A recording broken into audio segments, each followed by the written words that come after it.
Hapa Kilifi County tuliweza kufikia ama kupima wanawake zaidi ya 2,000 kutumia kile kwa kimombo tunakiita pelvic examination, na hapa Kilifi karibu 16% ya wale ambao walikuwa na kichocho tuliwapata wakiwa na FGS. Kwa muda mrefu sana zile dalili za FGS sana zilikuwa zinaonekana kama ni magonjwa ya zinaa.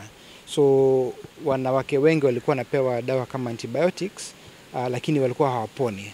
Hii ripoti ama hizo registers zitasaidia sana kwa kufanya mpangilio wa kifedha, mpangilio wa kununua madawa na pia mpangilio ya kufanya training. Huu ugonjwa wa kichocho cha wanawake ama female genital schistosomiasis ushirikishwe ama ukwe embedded, mipango yote iwekwe katika huduma zingine za afya za wanawake, taratibu zingine, kwa mfano wanapokuja kwa matibabu ama huduma za afya kuhusiana na uzazi, waweze kupata hii huduma.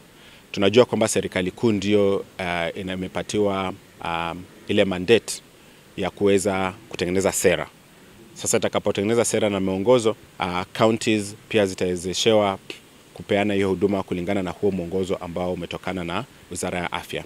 Kama miaka 2 iliyopita nilikuwa na ugonjwa, alikuwa na washo huku sehemu za siri. Wakati mwingine nikienda kwa choo nasikia sehemu ya huku nyuma pia nasikia kwa na moto.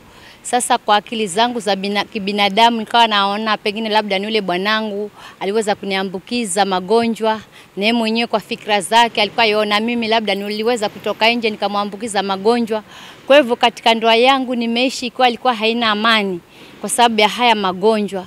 Lakini baada ya hapo nikapata habari za kwamba kuna magonjwa ambayo yamejitokezea ambayo yanaishi katika, yani hayo magonjwa yanaitwa kichocho, na katika kichocho tunapata kuambukizika kupitia na maji machafu na mnyama mwingine ambaye anaitwa konokono. Sasa mimi nikachukua hatua nikaenda hospitali, nilipopimwa ikapatikana ile ugonjwa huo wa kichocho.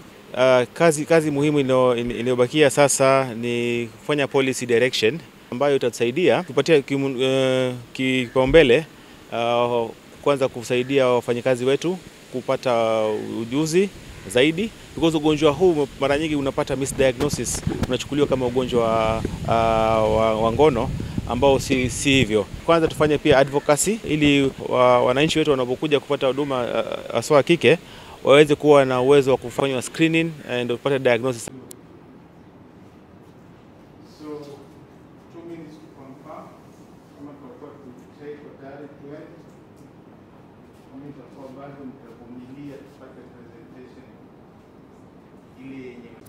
Symptoms of FGS. Hizo katika kaunti zote ambazo ziko kwa hii region haijulikani ni idadi ya anaweza kusikia ni ugonjwa gani? Ugonjwa wa zinaa, ndio. The best way of diagnosing FGS is through pelvic examination using kichocho. Karibu 47% hivi sexual expenditures, but you see training cost is taking 93%, while information is being out of pocket. You can see medical supplies accounting for 292 as a fraction of the household expenditure, that is 6,000. You can clearly see that sort of expenditures. Then that means that maybe other decisions have to be made about you see capital cost.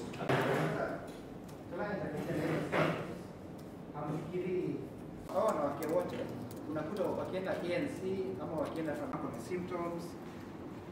After that, after the screening, kama committee, County Assembly of Kilifi, Mheshimiwa Waziri, who also is the FCA for the chairperson of the committee Kilifi County, na nimeshukuru kwa hapa ndio nimekuja late kwa sababu nilikuwa nipate bado mwaliko na Kilifi kuchelewa.